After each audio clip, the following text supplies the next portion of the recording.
yo. What's up? And welcome back to another episode of the Agents of Chaos podcast. I'm your host, Scott Anderson. I'm here with my co-host, my brother, Brandon Anderson. Like I said, that shirt is fire, good brother. Yeah, I do appreciate that, John. You know what I'm saying? John is everything. I'm loving this effect. I'm loving the effect that this is having with the green screen. Absolutely. I love that. I'm digging that. It makes me feel like I'm animated or something. First and foremost, I do want to give a shout out. We had a comment from a Mr. Hold on, I don't want to get it wrong on our podcast, stating that he is going to be joining Boost Basketball soon. Oh, yes. Where's my man at? Right here. See if I can find it. I want to get his name correct. I screenshotted it, and I want to make sure I get his name correct. I don't want to go through my what's the names about it. I got you. Yeah. Hold on. He said he's going to be joining Boost basketball soon. I'll get through here and I'll find it. But cuz NBA playoffs popping off, NFL schedule released. What you want to get into? So yeah, man, so much to unpack. I feel like we're gonna be unpacking a lot. We'll talk about it. We'll revisit, and then we'll get get some the topics going as far as like the NBA. We'll probably retouch on that, but we'll just first start off at where the NBA playoffs are right now, and the NBA playoffs right now buzzing. You know, great games going on. We got 4 Game 6s. The Knicks pulled it off last night. I had a feeling it was gonna go 6. I was calling the Warriors. The Warriors pulled it off. They extended the series, so it's Game 6 tomorrow in LA. Game 6, Sixers in the Boston is going on as we speak. And then Denver. What's the score of that game right there, good brother? What's the score of that game? I'm not sure. I had it up and it's ESPN be slow with the updates sometimes. So I got you. I'll see where we at with it. But the last time I checked, they was down by double digits. But in the NBA, I don't buy any of that stuff. But you said it before. You thought this Boston series would go 7, and I wouldn't be surprised if it does. Yeah. Wouldn't be surprised if it does. I'm shocked that the Sixers won 2 games in Boston. I don't see the Sixers winning 3 games in Boston. If they lose this game tonight, they're gonna have to go back to Boston. And I just don't see that happen. But great NBA playoffs right now. Sixers is in control of their own fate at this point. Halftime score is 50-43. Sixers is down by 7. That's not a terrible halftime. That's not big. Yeah, that's not big. Definitely doable. I'm surprised. I'm gonna start off out west with Phoenix and Denver. I'm surprised that Phoenix pulled it together. And they got those 2 wins at home. They protected home court. And then Denver, same thing. Denver protected home court as well, too. They got all 3 of their games on the road. I think moving forward, we need to discuss injuries in the playoffs, too. But Chris Paul's injury, I honestly feel like Chris Paul's injury is not as drastic as everybody thinks that it is. I honestly feel like Chris Paul's on his last legs. It's probably going to be his time for him to hang it up soon. Yeah. Reoccurring injuries tend to tell you that, man, it's time, bro. Especially a groin injury. It's very, very hard to come back from, especially in a quick time frame, turn around. And when you get older, it's just a really hard injury to come back from. But absolutely, the problem with what I'm seeing first of all, I'm loving the games, loving the playoff games. Oh, the games are phenomenal. Yeah, the games are great. They're action packed. They're good. Yeah. But I'm going to talk about the brand of basketball that we're seeing and differences in between the two, and why I feel like if the Lakers can win tomorrow, why they have the best chance out of all the teams that's remaining. Phoenix and Denver are playing home court right now. And whoever wins their home court is the ones that's winning games. There's too much inconsistency defensively from both of those teams. And I just don't see Denver or Phoenix matching up well against the Lakers. Now, I do think that either of those teams would not be a real critical matchup problem for the Warriors. Because if Jokic is playing against the Warriors, it's going to be a problem. Because he's going to stay inside. He's going to make you come inside, and you can't bang with him. He's a big boy. So just that simple. DeAndre Ayton, if he's athletic enough, he can pose problems. Right. If Chris Paul does end up coming back, he can still be could cause a problem as well too. But I just Right. feel like it's a toss up between Denver and Phoenix. You just really don't know which team you're going to get. I don't. I Right. told you this before. I'm not a believer in Denver until they win. I just can't Right. do it. I'm sorry, I'm just not. No, I Phoenix, feel you. I understand. Phoenix understand that they got guys on the team that could be considered winners. KD's the only one at this point, but at least Phoenix been to the Western Conference Finals before. Right. So there's that. So I mean, that's just my early take on the Phoenix and Denver series. And then I'll talk about the Eastern Conference, and then we'll close it with the Lakers too. But go ahead. What do you think? I agree with you 100%. Again, like I said, I always agreed when it came to LA and when it also came to Philly, it came down to the big men and their availability. And hearing about the AD injury is concerning because it's a concussion. Or maybe a concussion. I don't know. You know what I mean? So they came through and said it's not a concussion. They said it's not a concussion. Okay. It's not a concussion. He's fine. I'm gonna tell you, I think the check's cleared. That's what Uncle always said. All right. Anyway, but go ahead, though. Again, I did not have Phoenix winning the series against Denver. I had Denver winning it, but like I said, I had all of them being close. So them to come out 3-0 on them, and you know how it came out as strong as Denver did, I was like, oh man, you know what I mean? Here comes the brooms. But Phoenix has come back and they played out. I do expect them to keep playing hard, but I don't see them winning the series. I agree with you on the Chris Paul thing. I think Chris Paul, hey man, it's time. You've done phenomenal things inside the league, and you've done even greater things outside of the league for the youth. Yeah. Like a lot of his programs and his camps. I think Devin Booker was one of the young boys at one of his camps. You know what I mean? So I mean, it's like a championship to me for Chris Paul won't taint his legacy at all. You know what I mean? It won't taint anything for him. So I think it is time. I mean, it's hard for us to tell a guy when it's time to, you know what I'm saying? Because as long as he feel like he can play, he gonna want to play. But I think it's time for him to go ahead and do that. Kevin Durant and Devin Booker, I don't know.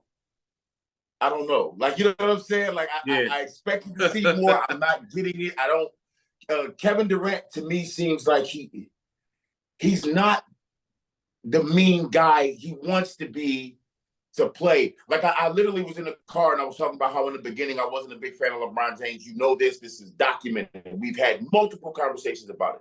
Yes, we have. I love the old mean LeBron though. The angry old guy LeBron. I love this guy. Like, you know what I'm saying? I like this guy. Like I like the old angry LeBron. It's just like me, man. I like old Kobe. Like I didn't like young Kobe. I like old Kobe though. Yeah. So with KD, it's like, bruh, don't try to become a villain. You're not.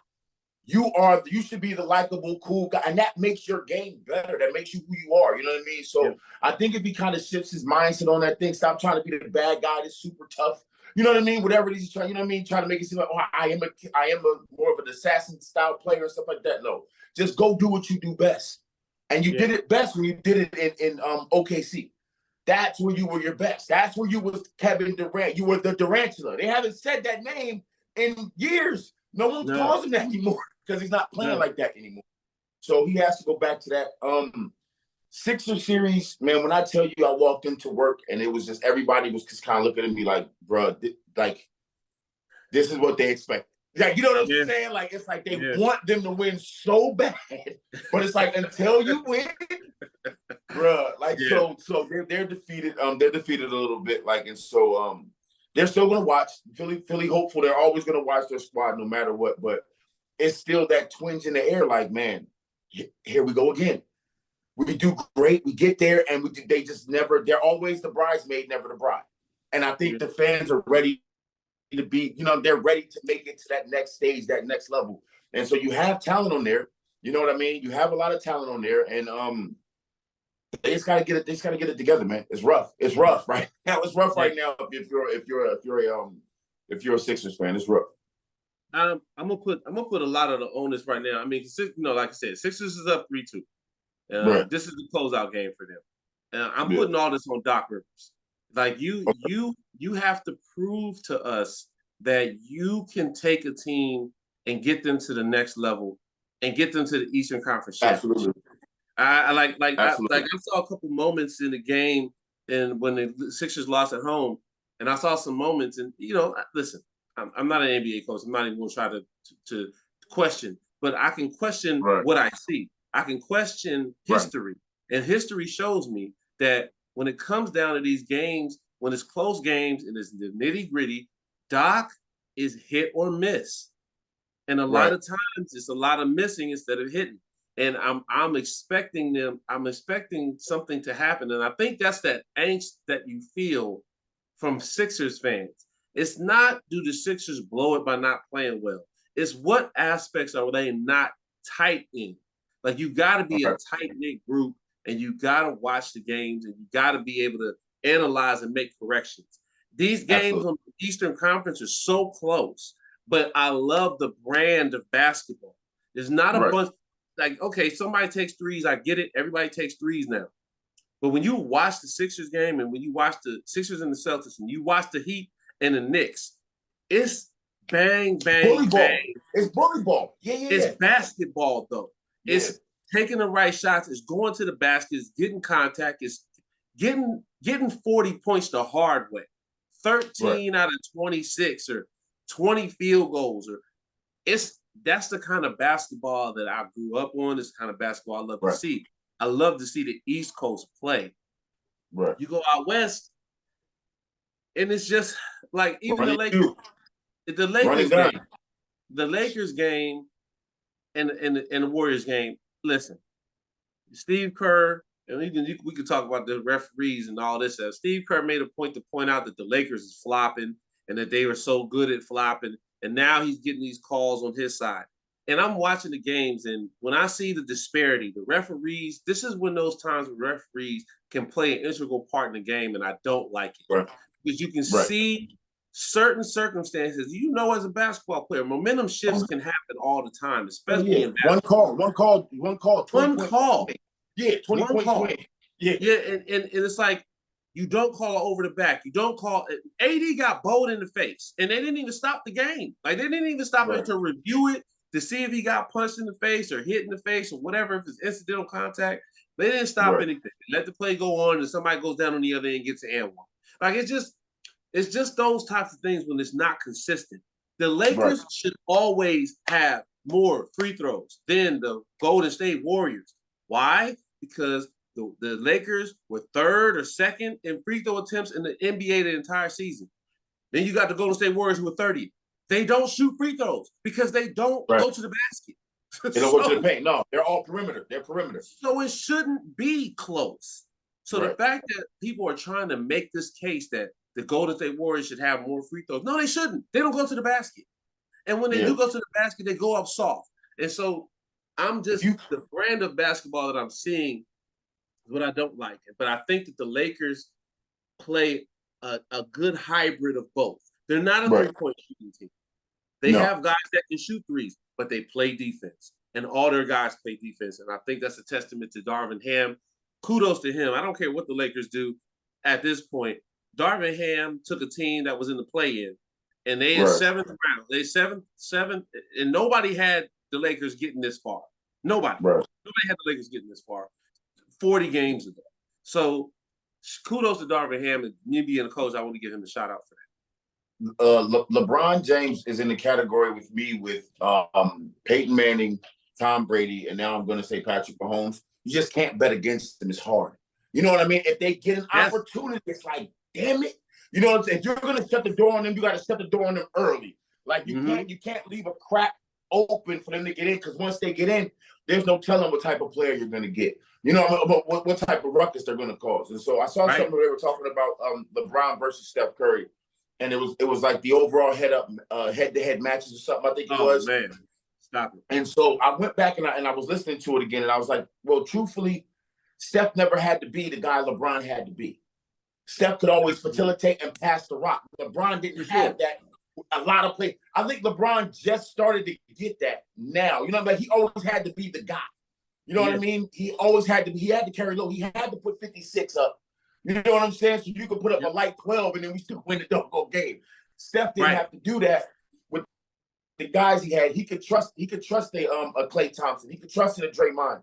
He could trust in a Andre Iguodala. You know what I mean? He could trust in these guys to go ahead and put points. So even if Steph only has 15, everybody else around him got 28. So it doesn't matter. You know what I mean? So that comparison to me kind of threw me off a little bit because I'm like, yo, LeBron in many instances, even like now with AD saying it is or it is being up and down, LeBron's gonna have to show off the rest of these playoffs. He's gonna have to go after it. You know what I mean? He's gonna have to be that guy. You know what I mean? And that's why, again, like I said, I changed my stance on him. But I like this older, angry LeBron. Like he's like ornery kind of, because it's almost like, well, my son about to be in this league. You ain't gonna talk to me crazy. You know what I'm saying? Like, so you know what I'm saying? Yeah. So I like this LeBron. I don't feel that this will bode well long term. Like, you know what I mean? Like if you have to, because once you go up against some of the East Coast teams that do play harder ball, you got to have your bigs. Everybody's gonna have to step up. You know what I mean? Or even if you go up against the Denver team, you know what I'm saying? Like, so yeah, I mean, but I hope they get it together. But the Lakers are looking strong in the West, and I already had them beating the Warriors. They want to play. They want to live or die by the three, and they either shoot the lights out or they shoot themselves in the foot. You know what I mean? It really comes down to those two things. And so with the Lakers, it's like they can't shoot perimeter, but they can bang you out inside. Right. So with that type of play, I have them beating them. I just don't have them like sweeping them or going nothing crazy, but I do have them winning in 6. I think I have them 7. I'm sorry, 7, 4-7. Lakers. 4-3 Lakers. Sorry, 4-3 Lakers. Right. Well, I think the Lakers, their best shot is going to be to close out Golden State tomorrow night.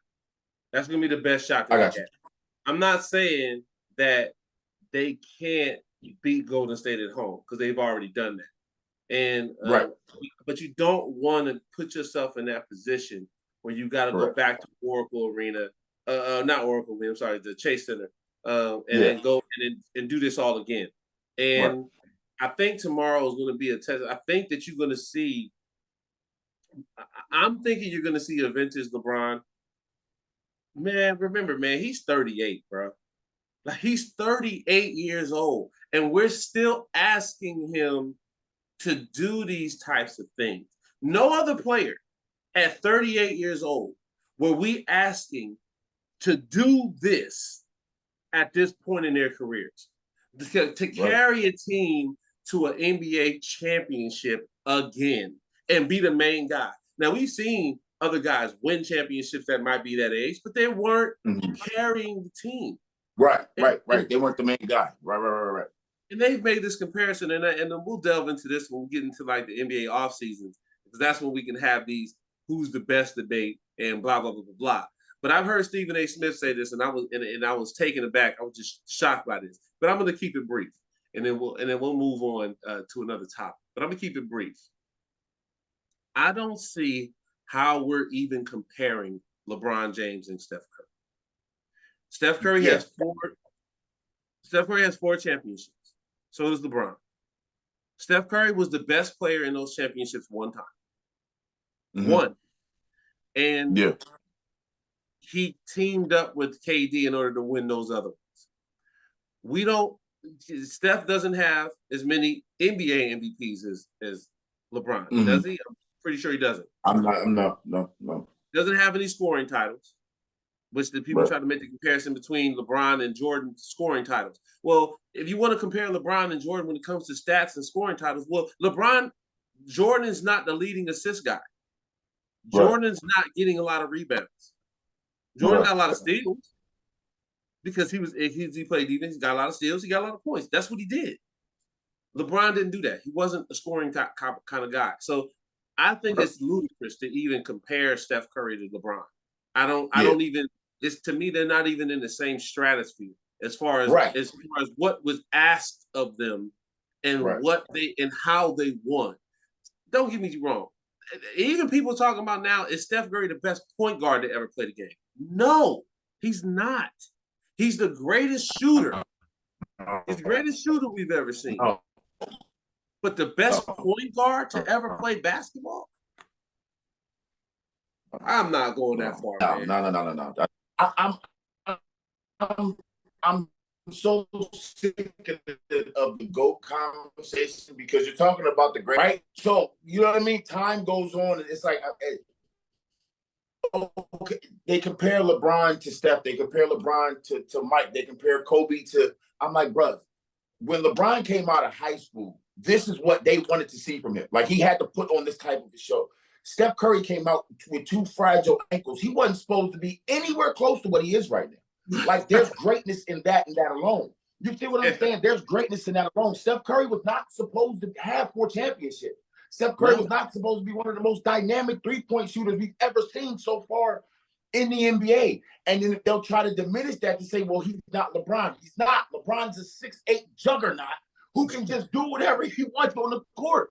You're not going to compare him to you know what I'm saying, to Wolverine or another type of X-Men. Like, you feel me? Right.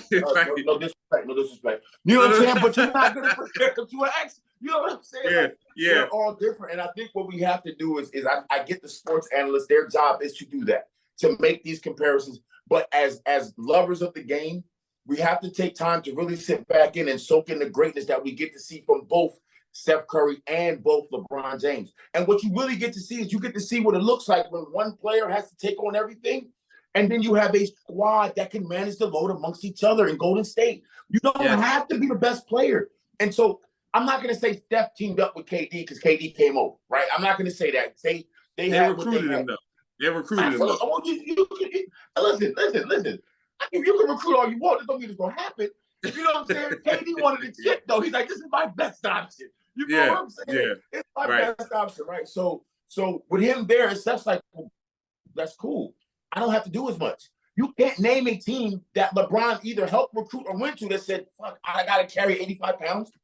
I got to carry all of this. There's no team that LeBron could go and say, ooh, I ain't got to do that much this game. Never. There's not a team out there. You can't compare the two guys. LeBron has to be the guy. He has to carry the most weight. Steph literally got 2 or 3 years to where he was like, man, I'm going to do all that. KD could take some of this off of me. Clay could take some of this off of me. Andrew Drake Wiggins could take some of this off of me. You see what I'm saying? And their years different. So if Steph gets to play until he's 41, 42 years old, that's why. He didn't have to carry so much of a load. You know what I'm saying? So that's why I don't, when they start to compare LeBron and Steph, I change the channel. Like, I'm like, you can't do that. You can't do that. You're comparing 2 totally different size athletes on the spectrum. Right? LeBron can score whenever he wants, however he wants. Steph Curry is going to take you on a track meet to where you're going to die. LeBron's not going to do that. And Steph can literally shoot from anywhere on the court. You know what I'm saying? So with that being said, I'm not going to compare the guys, not in this one. Like, if it's Jordan, LeBron, I'll dabble in that debate. But when it comes to Steph and LeBron, no. Now, if we're talking Steph versus maybe a Reggie Miller, we're talking Steph versus maybe like a Kyrie Irving. We're talking Steph versus maybe a Gary Payton. We're talking Steph versus a Nick Van Exel. You know what I'm saying? Or Derek Fisher, or even a Mahmoud Abdul-Rauf. Then we can have a conversation, right? But I'm not going to talk him against LeBron. It's not the same. I don't think Steph Curry's ever dunked the basketball in his career. So I'm not going to. He has. AI got more bodies than him, bro. Like, AI dunking people. Steph ain't dunking on people. Yeah, like, if Steph dunking on people, then but nah, man, I'm not going to do that. So I'm going to let Steph bask in his greatness, bro. You know, and I'm going to close it on this point, too. Watching the games, and hold on, this is sorry, I sneezed. But just the aspect of what we expect, like you said. Right. As an athlete, I think that people don't really realize the pressure of expectation when you come into a game. Right. Why am I sneezing? I don't know. Come into a game. But like, when you come in, the expectations are different. Jimmy Butler last night, the Knicks beat the Heat. They lost by like 4 or 5 points. Jimmy Butler had 19 points. Okay. But Jimmy's capable 50. We've seen it. Easy. But the expectations are different because nobody's talking about Jimmy not doing enough. Right. When Steph missed that 3-pointer against the Lakers in Game 4, he missed it. Oh well. Steph is 0 for 12 in shots in the fourth quarter and overtime or last 45 seconds of the playoff game. He's 0 for 12. Okay? So like you said, expectations are different. Have LeBron sit on a game like Joel Embiid. No, hats off to Joel. He's the MVP this year. But Joel Embiid Right. sat out the first game of the Boston Celtics series, and they Right. won without. LeBron can't do that. He can't afford that. He can't afford that. No. No. No. So yeah. Absolutely. So we'll cap it on that. Let's move Absolutely. on to something Yes. you brought up, to the NFL Yes. schedule. NFL Yes. schedule was released. I'm sure Officially released. everybody was excited, breathing a sigh of relief. Oh, my team doesn't have so much. Philadelphia Eagles, I'm excited because I'm looking forward to a game where they're gonna be I'm in California, they're gonna be playing against the Rams. Me and Meech gonna be going to that game. We already got the tickets set up. We going. For sure. But October 8th. Yes. no one cares about who has the weakest strength of schedule, which is the Atlanta Falcons. But Right. nobody cares because you're trash. So it only matters if you're a good team. But per the statistics, the Eagles, based on 2022 opponents, Right. the Eagles have the most difficult strength of schedule. The average win percentage for the Eagles opponents is 566. So 56% for their opponents that they're going to be facing in 2023. Not surprising that they got the hardest strength of schedule. You can see a lot of the games. I'm looking at the schedule for the Eagles. Their schedule after their bye week gets hard. To me. Yes. So I see a couple games here. What out of the Philadelphia schedule, obviously everybody wants to see them play at home against San Francisco. They on the road against the Chiefs. What pick a game that sticks out to you as far as the Eagles and their strength of schedule? I'm gonna do that first and foremost. Though I want to say, go Saints, go Falcons, and go Bucks.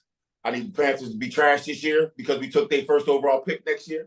So I need them to rank in the top 5. I need them up in the top 5 because Are you exhibiting bias here? Absolutely, without question. I know, absolutely, I am. Yeah. I need y'all in the top 5 because I need Marvin Harrison Jr. Go NFC South, but the Panthers. But you know what I'm saying? So I'm looking at the schedule here right now, and again, we're going off the 2022 schedule.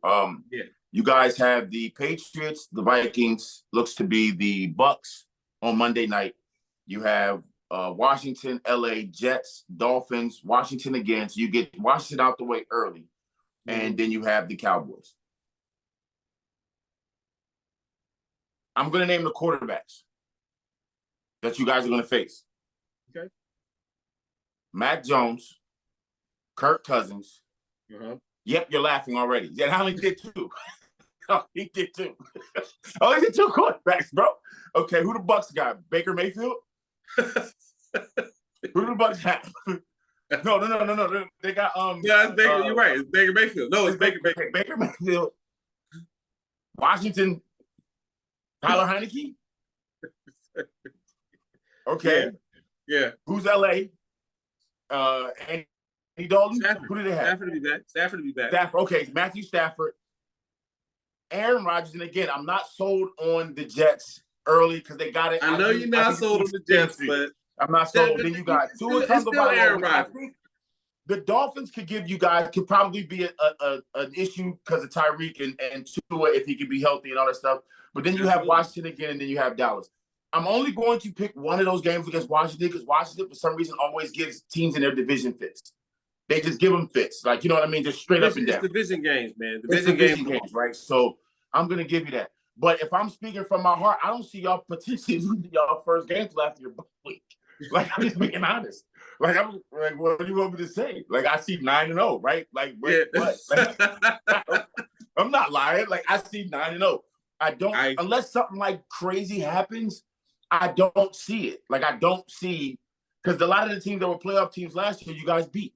Like, so I don't see it. The Chiefs, the Bills, the 49ers, the Cowboys, again, they can give you guys an issue because, again, interdivisional game. The Seahawks, I think, are going to be better. The Giants, y'all play them back to back. You know what I'm saying? So that could be up in the air. And then the Cardinals, I don't see it. So I mean, I see you guys with at least another 13, 14 win season. I Yeah. don't see right now, based off of what we saw last year, not counting what these teams got this year. You know what I'm saying? I see another solid 13 win, just going off of what you guys have. When you look at the running back Swift, when you look at who you added on defense, what you still have on offense, that's only going to get better. My only concern is that they're going to be relying heavily on a lot of rookies on that defensive side of the ball. And they are going up against NFL talent. They may be bad, but they're still NFL talented guys. That may be the only hiccup that I see, to where there could be some woes in maybe the first stretch of that schedule. But I mean, honestly, from week 1 to week 9, I don't see a team that's going to just jump out and be like, "Yo, you're going to lose this game. This is going to be a definite L." I don't see it. I can answer that in this regard. When it comes to the secondary, there might be one rookie starter, maybe. We'll see. Is that kid Sidney Brown? He might be one of them, but nobody else. See, I will add this to your point about the rookies. Well, not necessarily rookies, but young guys. Sorry, not rookies. No. Right, young. right. There are some young guys, but I think, but Yeah. I feel like, and this is where the coaching comes into play, Right. because you're right. We do got a lot of young guys, and I don't think we're relying so much on the young guys, but I do think that we expect them to make impacts. You know, from the Eagles, I think we expect them to make impacts. So you're right. I think that that strength of schedule is going to be interesting to see how everything plays out.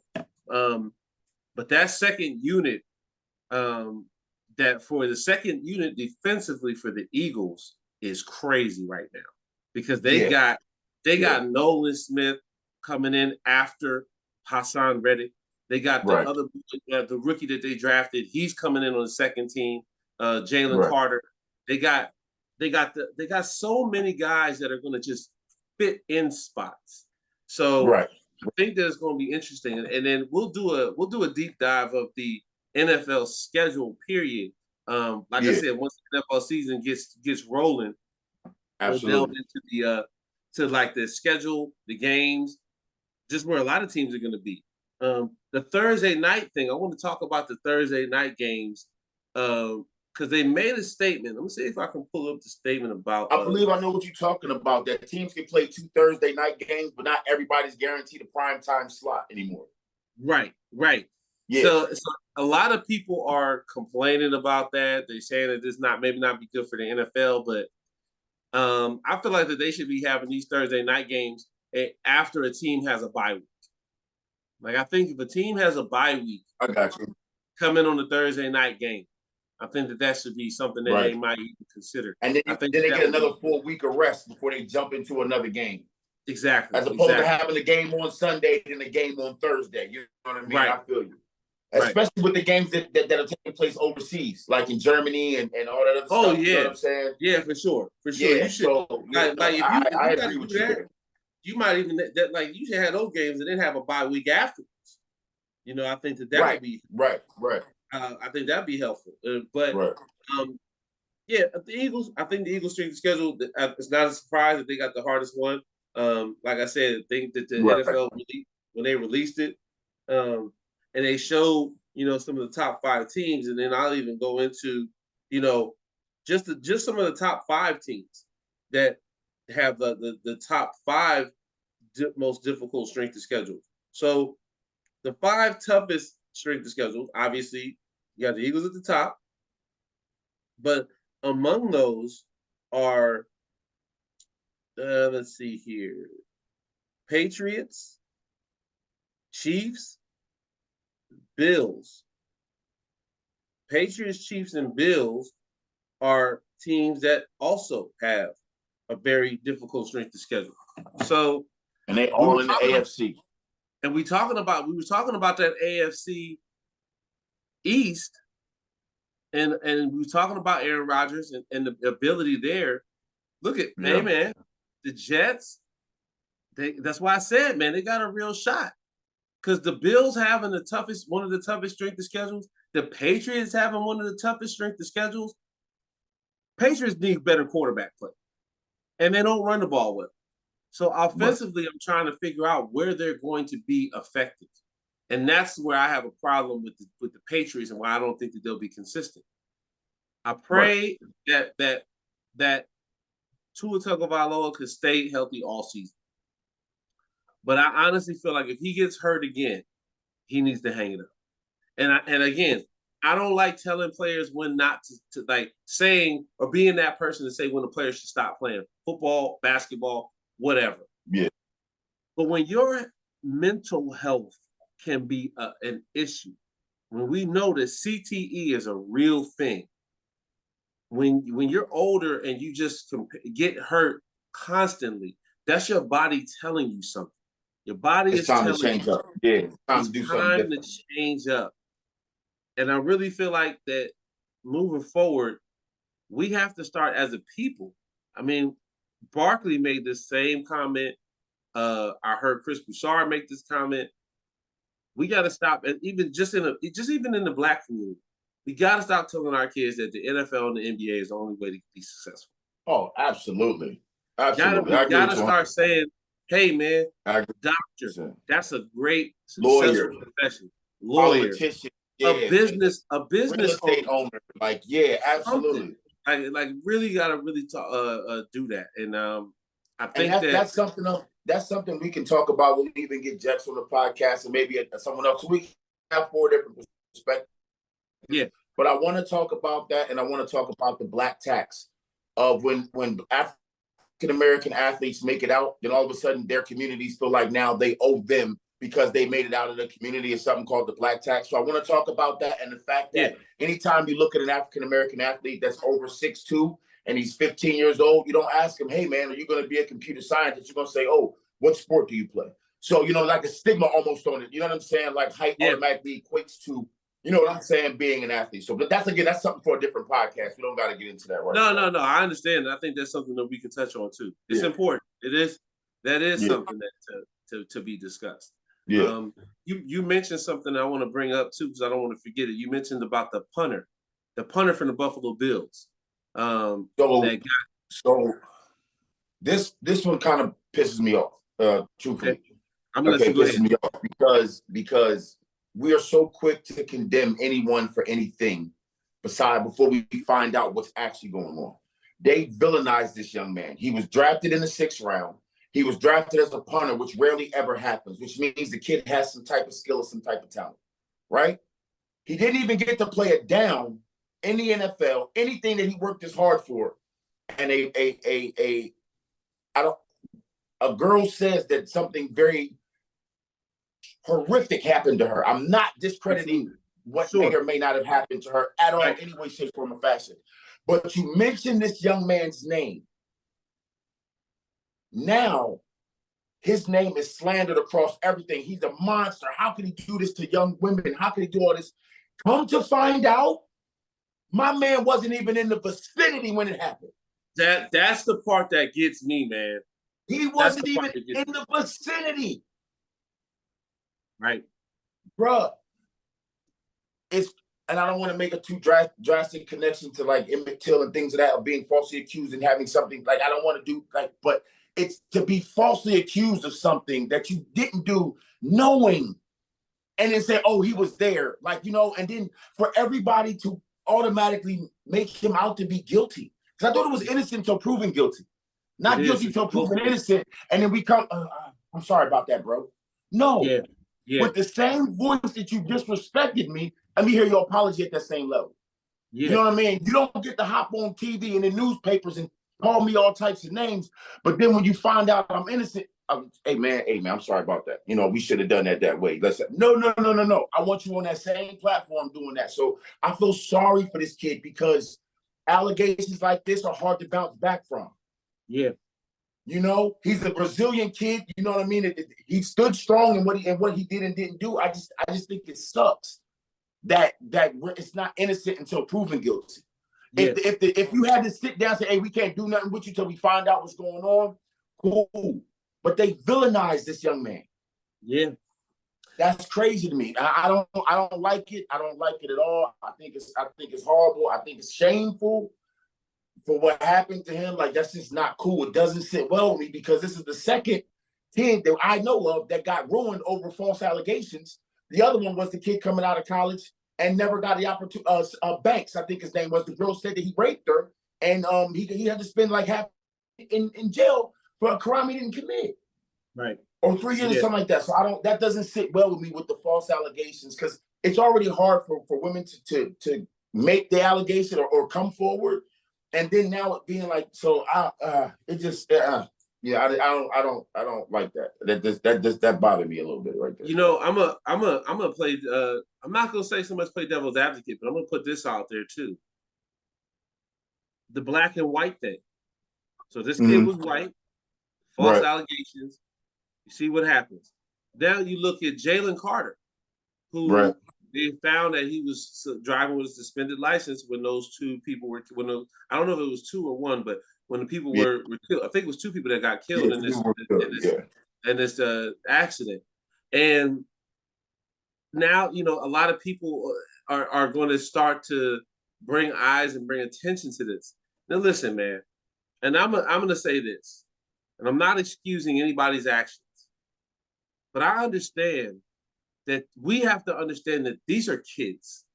Right. These are all kids, man. 21 years old, 20 years old. You getting accolades. You're a professional athlete. You win a national championship. You make mistakes, and I get that. I totally understand that. And I'm on the mindset with you. I think we really need to start pumping the brakes, taking a breath, and start asking us, what's the best for this kid? Right. What's the best situation? Not let's make an example out of it. Because I'm going to tell you this right now. Peyton Manning got away with some stuff when he was at Tennessee. They buried it. Why did they bury it? Because it was Peyton Manning. Right. But Ben Roethlisberger, I lived in Pittsburgh. Ben Roethlisberger. Snatch him up, Ben. I already know. We already know. Listen, rape allegations up and down. Right. And even on that, they was even saying there was women that was like I said, I lived in Pittsburgh. I seen Joey Porter at the club about to fight somebody for stepping on the shoes. I see Casey Hampton as a cool cat. Everybody afraid of him because he was big. I seen Hines Ward at a bar talking about, I'm Hines Ward, and want girls to just walk in with him. People are saying that Ben Roethlisberger was going to Chick's hotel room, banging on the door, trying to get some, you know what I mean? And it's like, but Ben Roethlisberger. So, like you said, man, you got to carry that same energy with everybody. Oh, absolutely. Absolutely. Johnny Manziel had issues. The kid Chad Kelly, Jim Kelly's nephew, the one that was in the Denver, the quarterback. They at some point they just said, "All right, man, you know what? You just got to go." Like, because he broke into somebody's house and didn't know whose house it was, and was messing stuff up and peed on the couch and slept on the floor, and it was just like, okay. It wasn't until he did something else that we were like, all right. Concerning. And that's what I want to say to these young athletes, man. Like even Mikey Williams, I touched on him. Henry Ruggs, he's pled guilty. He gets 3 to 10 years or something like that. 3 to 10 years. He already served 1 year. More than likely he'll serve a year and then he'll be out. Yeah. And change up your circle if you don't have somebody holding you accountable. That part. Who's in your circle that's telling you to keep doing it? And once you spot them, kick them out. Kick them out. You gotta have. If you have a circle full of yes men, there's something wrong with your circle. You want to know whose circle that was? Ben Simmons. You can't have a circle full of yes men. Somebody has to be holding you accountable. Somebody has to say, "Don't get in that car. Let me drive the car. I'm sober. You're not. I have a license. You don't. Hey, you feel like you got to have a gun? I have a license to carry. Yeah. You don't have to worry about it." Yeah. That's what friends do. Friends will tell you, if your friends see that you got potential and you can go to the league and do something that only 1% of athletes can do, bruh, I don't need you carrying no dope for me. I don't need you with no gun. I don't need you in the car with these 6 random broads that I just picked up. I don't need you in that type of trouble. How about There's no this? accountability How about this? I don't need you in the hood. at all. Don't come back here. At all. Don't- I'll come to you and I'll bring a couple young boys so they can get exposed to you being at the college. You know what I'm saying? I'll come visit you. This is a cultural thing though, man. We got to revisit this at some point in the future. It's a cultural thing because a lot of times it's, hey, I've been with you since the beginning. What you gonna do for me now? Again, No, that's the black tax I was talking about. That's the black right. tax I'm talking about. It shouldn't be that way. Right. Everybody needs to pay attention to guys like Floyd Mayweather, who has done things under the table that nobody knows about. Right.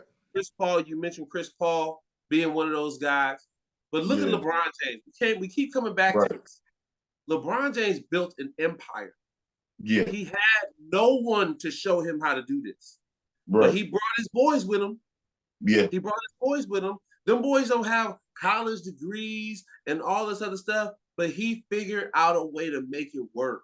Right. And his success as an athlete should be what we look at. Absolutely. Because there's so many other circumstances where you see guys, not even just athletes, actors. The young, I'll never forget the young kid, man. He was in like the Huxtable show. He was in Romeo Santana. Hang with Mr. Cooper, I think it was. Hang with Mr. Cooper. Romeo Santana, man. Out over a girl in the hood in LA, messing with some young cats, get shot in the head, man. Like, not only are you a target, brothers are plotting to kill you. So they can say, hey, man, I don't care what he got. Look how I took his life from him. The quarterback, the black quarterback. What's his name? His girlfriend walked over to the crib, shot him in the head, and then shot herself. Oh, Steve McNair. Steve McNair, yeah, McNair. Steve McNair. Like, yo, like, it's like, bro, you gotta be, again, like I said, man, there has to be some level of accountability amongst the circle of people you choose to have around you. Because I think the saying is, show me your circle and then I'll show you your future. Right? Show me your circle and I'll show you your future. There needs to be a certain level of accountability. And a lot of these young boys, man, y'all got to stop listening to NBA Youngboy, T Grizzly, and all these guys, man. You don't have to be on that, right? You feel me? I think I heard Lil Baby say, he said, I'm not hanging around with people who are stupid. If you're not going to be around me. And I love him for that because it's like, yo, I don't want to be around people that just going to be doing nonsense stuff. I got something I'm got to do, right? So just really take a second to reflect on your circle. Some people you can still be cool with, but you don't got to be with them all the time. You don't have to, right? And if they can't see that, then I'm sorry they can't see that. But it's like, yo, I'm doing something right now, and everything you're telling me to do is against me achieving.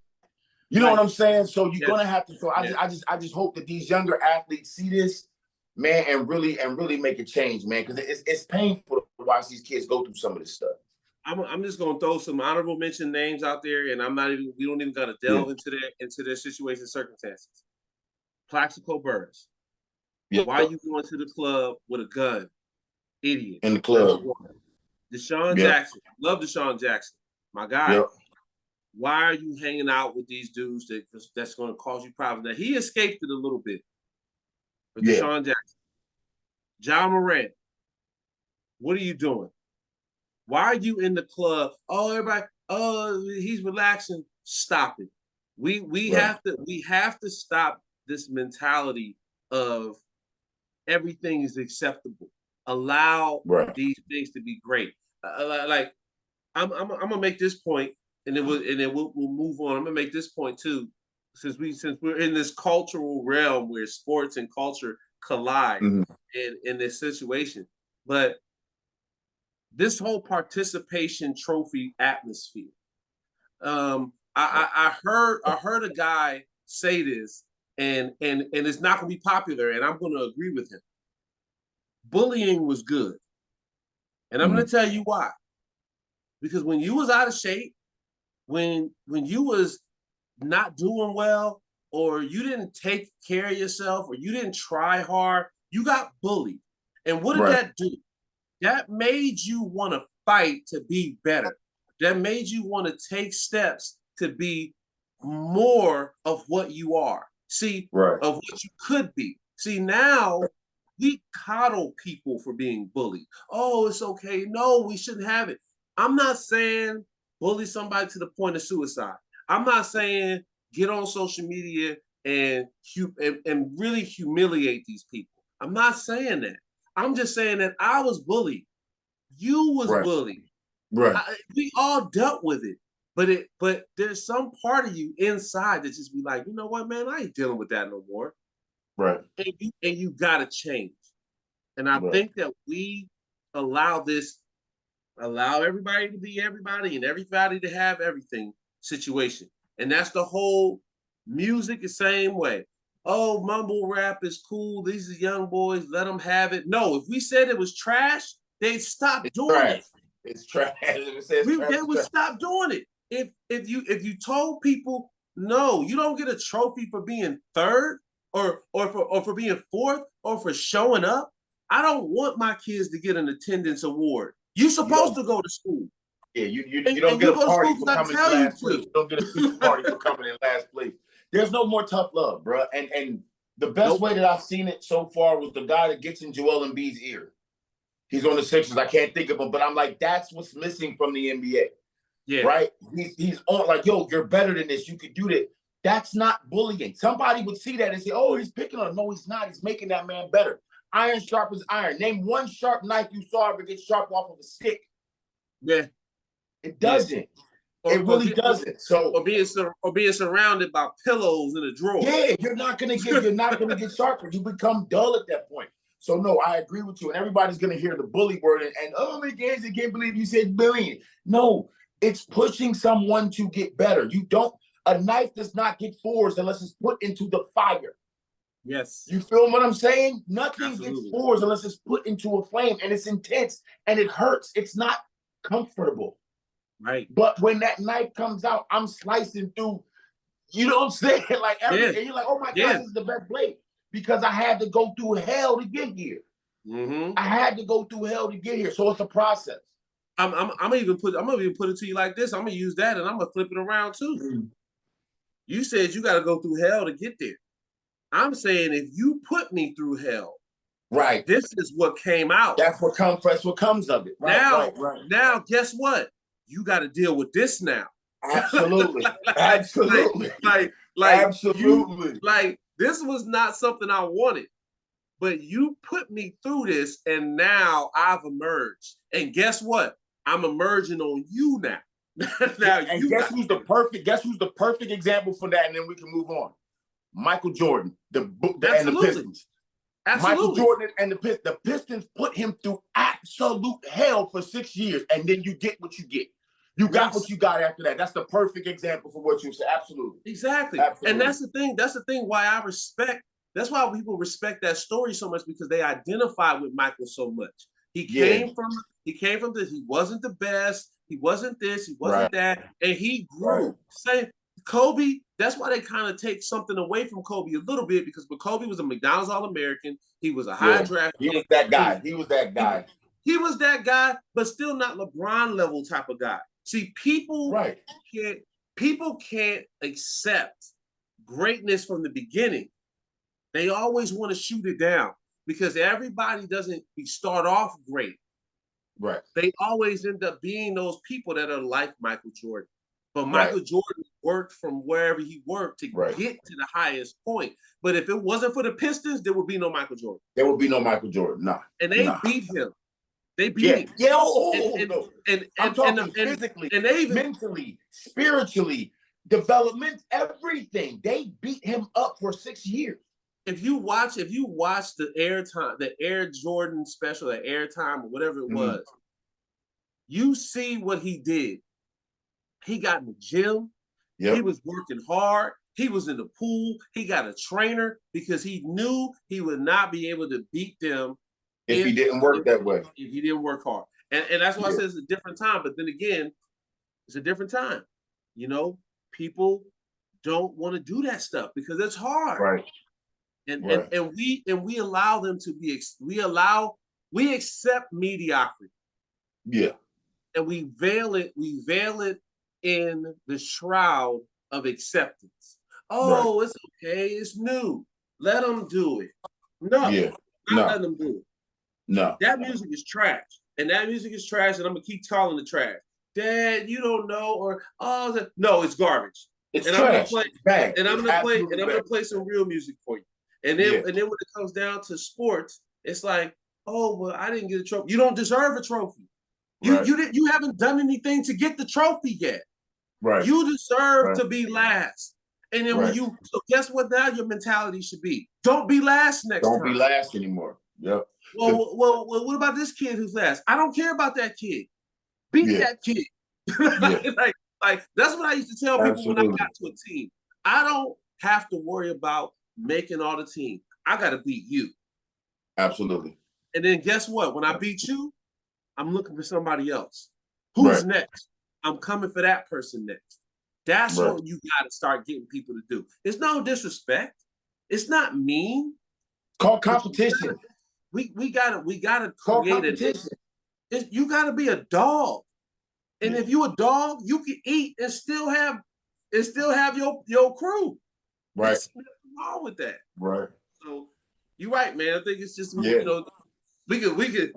Don't give me we on that. That's what I'm saying. Like, that's what I'm saying. Like, don't give me on that soapbox. We got to get at least 4 people on the panel, bro, and just like really go dive into some, like you said, some cultural stuff about it, man. But real quick, back to the NFL. I'm gonna transition real quick before we get up out of here. Yeah. I pulled up the Bears schedule because I love my squad. Of course you do. And we 0-3 already. Okay, so so we have what we have is week 1, we have Green Bay, we have Tampa Bay, we have Kansas City. Hold on. Y'all gonna beat Green Bay. I think so too, but here's my thing. No. Hold on. No, bro. No. It's Green Bay. I'm gonna let you talk. Bruh. I'm gonna let you give your feedback. But you run down the games. Give me a second to answer. Let's go through the first 8 games. You let me answer, and then I'm gonna let you go ahead and retort. Okay. Okay. So we got Green Bay. I'm gonna give you that Bay. I'm gonna give you that one. Kansas City. Loss. Right. Denver. Win. You're gonna beat Denver. Commanders. It's a toss-up, like you said. Okay, you know what? Vikings. I'm gonna switch. Wait, where's the Denver game? In Denver. FedEx Field. Okay. So I'm gonna say y'all take that L. I'm gonna say y'all beat Washington though. Oh no, Denver. Sorry. Denver's at home. So y'all gonna beat Denver then. Y'all gonna beat Denver. Denver's at home. Denver's at home. Washington's in Washington. Then we have Minnesota at Soldier Field. Beat Minnesota, they're trash. And then we have the Vikings, the Chargers, the Saints. And when the hell is our bye week? I don't even see a bye week up here yet. And then we had, the Saints, and the week 10 we have the Carolina Panthers at Soldier Field. Right. I can easily see 4-4, maybe 5-4. 10 games right there. 10 games. I can see y'all being 5-5, maybe 4 and 6. I can see you being 6-4. But I don't see the first 3 games y'all lose, because it's going to be where it is. Tampa Bay is in shambles. Okay. Yeah. Tampa Bay is in shambles. Green Bay, I can see, but crazier things have happened opening day. But check this out. Then literally right after Carolina, bro, Detroit, Minnesota, Detroit. Y'all gonna split. Bruh. Y'all gonna split with Minnesota. I think we're gonna split. I honestly feel like y'all Green Bay's not the same without beating Aaron Rodgers. Like, I want to beat Aaron Rodgers. I don't care about it. You know what I'm saying? But I think y'all will split in y'all division. Yeah. And then after that we got Cleveland, we got Arizona, we got the Falcons, and then we got Green Bay again to end it off. Yeah, y'all gonna beat Arizona. Honestly, with the guys we got, could we get 10 wins? Yes. With the way the divisions have shaped up and things have shaped up, I mean, I'm always on the other side of it because I've sat and I've watched my team play, and I'm like, damn it. You know what I'm saying? Like, I say you know what I mean? I say 9-8 is Yeah. definitely feasible. But But if they and go, 9-8 is a successful season for us. but I was gonna say this. I was gonna say, even if y'all go 8-9, Right. I still give you a successful season. It's Right. Justin Fields' second year. You still Right. got to get all these pieces together. But Yeah. y'all in a weak division, man. Y'all Without in a question. weak division. Without question. And with Aaron Rodgers leaving, it shifts. And I don't trust Minnesota. We Right. already see they lost to the Giants at And home. Detroit is who Detroit is. That's why I want Chicago to finally show up and be the squad. Like, don't be so inconsistent. And look, I love the moves that they made in the draft. I love the pieces that they got. I love the fact that the offensive tackle that we got, they showed him going up against two of the top premier pass rushers coming out of college, Will Anderson and Jalen Carter. And he stood like a stone wall against those guys. Yeah. Right, I get it. It's a picked out highlight, but it still gives you a sense of like, okay, we got a guy. Like, you know what I mean? Like, so I love the move that they made. Now I just want the coaching to come together. Yeah, coach these guys now. Coach these kids. The defense, I love everybody they got on the defensive side of the ball. Eddie Jackson, show up or go to hell home. For real, like Eddie Jackson, show up or go home. His first year, he was phenomenal. I love Brisker. I love who they got. Jalen Smith, Jalen Jones. Again, Jalen Smith on the other side of the ball. I love who they got on the defensive side. I love the linebackers they picked up. Tremont Edmonds from Buffalo. I love the acquisitions that they got. Yeah. Now coach these guys. Yeah. We got Tremont Edmonds from Buffalo. Now you got to coach these guys. Yeah. Now coach them, get them in the right schemes, and let's play some damn football. And allow Justin Fields to develop his own. He's not running 90 times. I don't think he's going to be running as much because he has a much better looking offensive line. Right. So he's not going to have to run as much.